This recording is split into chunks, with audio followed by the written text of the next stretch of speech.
വൈബ്സിലേക്ക് നമ്മൾ തമിഴ്നാട്ടിലെ ആ കള്ളക്കുറിച്ചിയിലുണ്ടായ മദ്യദുരന്തം, വ്യാജമദ്യ ദുരന്തം, അത് ദിവസങ്ങളായി നമ്മൾ ചർച്ച ചെയ്യുന്നതാണ്. അതിൽ മരണം 54 ഉയർന്നു എന്നുള്ളതാണ്. 135 പേർ ചികിത്സയിലാണ്. DMK സർക്കാരിനെതിരെ ഇന്ന് BJP സംസ്ഥാനമൊട്ടാകെ പ്രതിഷേധ ധർണ നടത്തും എന്നുള്ള വിവരവും വരുന്നുണ്ട്. സജയ് കുമാർ ചേരുന്നുണ്ട് വിവരങ്ങളുമായി. സജയൻ, വലിയ പ്രതിഷേധം ഉയരുകയാണ്. ഇതിനിടയിൽ മരണവും ഉയരുന്നുണ്ടല്ലോ.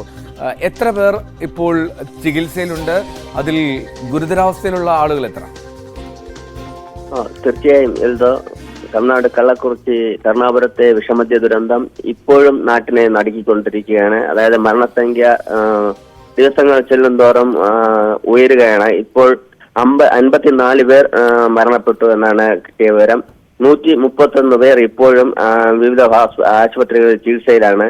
ഈ സാഹചര്യത്തിലാണ് DMK സർക്കാരിനെതിരെ ഇന്ന് പല ആവശ്യങ്ങൾ ഉന്നയിച്ച് BJP സംസ്ഥാന തലത്തിൽ പ്രതിഷേധ ധർണ നടത്തുന്നത്. അതായത് ഓരോ ജില്ലകളിലും ജില്ലാ കളക്ടറുടെ ഓഫീസിന് മുന്നിലാണ് BJPയുടെ ഇന്നത്തെ ധർണ. സ്റ്റാലിൻ സർക്കാർ വ്യാജമദ്യ ലോബികൾക്കെതിരെ നടപടിയെടുക്കാൻ വൈകുന്നു.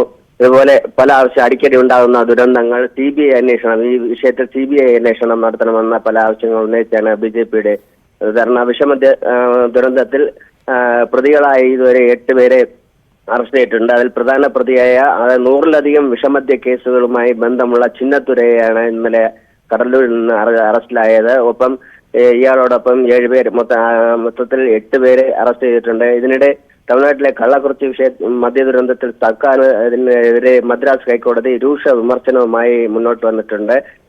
മനുഷ്യരുടെ ഈ മരണം നിസ്സാരമായി സർക്കാർ കാണരുതെന്നും ജീവന്റെ പ്രശ്നമാണെന്നും ഹൈക്കോടതി പറഞ്ഞു. നേരത്തെ സമാനമായ സംഭവങ്ങൾ തമിഴ്നാട്ടിൽ ഉണ്ടായതായും ഹൈക്കോടതിയുടെ നിരീക്ഷണത്തിൽ വന്നിട്ടുണ്ടെന്നും ഹൈക്കോടതി അറിയിച്ചിട്ടുണ്ട്. ഈ സംഭവത്തിൽ CBI അന്വേഷണം ആവശ്യപ്പെട്ട AIADMK മദ്രാസ് ഹൈക്കോടതിയിൽ സമർപ്പിച്ച ഹർജി പരിഗണിക്കുകയാണ് ഹൈക്കോടതിയുടെ ഈ രൂക്ഷ വിമർശനം.